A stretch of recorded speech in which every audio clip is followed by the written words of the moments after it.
As you know, the neo-consumer typology is now available on your Roy Morgan database. So it's my pleasure to introduce you to the most valuable consumers on the planet. Let's start with some context. We're in a two-speed consumer economy.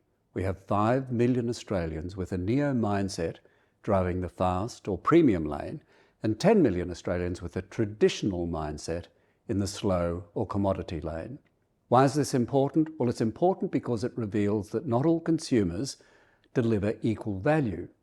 For example, neo-consumers spend between 260 and 300% more than traditional consumers.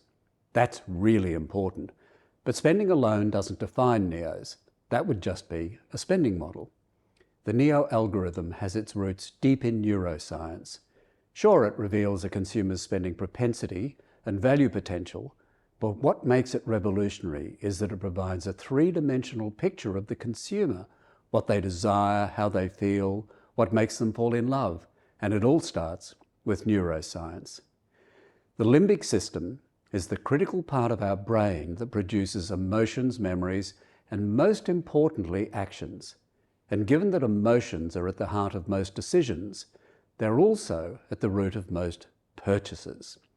Neos are not thinking machines that feel, they're feeling machines that think. They don't just buy products because they need them. Neos buy products and experiences because of how they make them feel.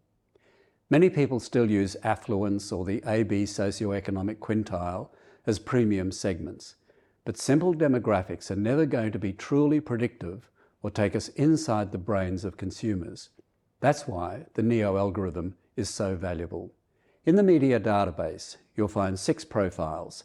The core profiles are neos, aspiring neos, they think like neos but don't quite spend enough, and traditionals.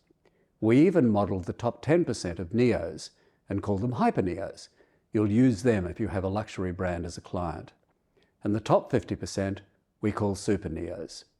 At the other end of the value chain, we ran the top 10% of traditionals by value, and we found that even high-value traditionals earn less and spend less than neos. Now, my neo books have been published in Australia, New Zealand, North America, where there are 65 million neos, and mainland China. But nothing is as rewarding as seeing actual results for clients. For example, we use neos to show Telstra how to unlock $80 million of hidden value from just one of its customer segments.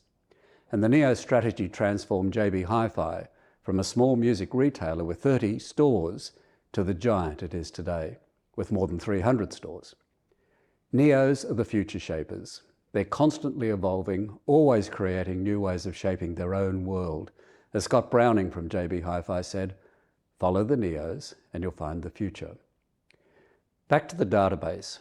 When you're running demographics, remember that they're just another output of the neo algorithm. For example, we saw earlier that neos earn more than anyone else, but they do so because they're neos. They're not neos because they earn more. This is just another way neos are different from conventional customer segmentations. So to wrap up, your December 22 database and your March 23 database will have the neo profiles visible. And for creative agencies who understand how important it is for neo creative to support a neo media buy, there's a neo playbook. Just make contact if you'd like a copy. After all, it's not rocket science to get it right for neos, but it's incredibly easy to get it wrong. Thanks for joining me on my favourite topic. If you'd like more information or help with a client or a pitch, just give Kate or me a call. Finally, towards the end of the free trial period, Roy Morgan CEO Michelle Levine and I will make a call on what we intend to do next. We may, for example, extend the free Neo access to agencies getting real value by introducing Neos to their clients and by using Neos in pitches. But for now, welcome to Planet Neo.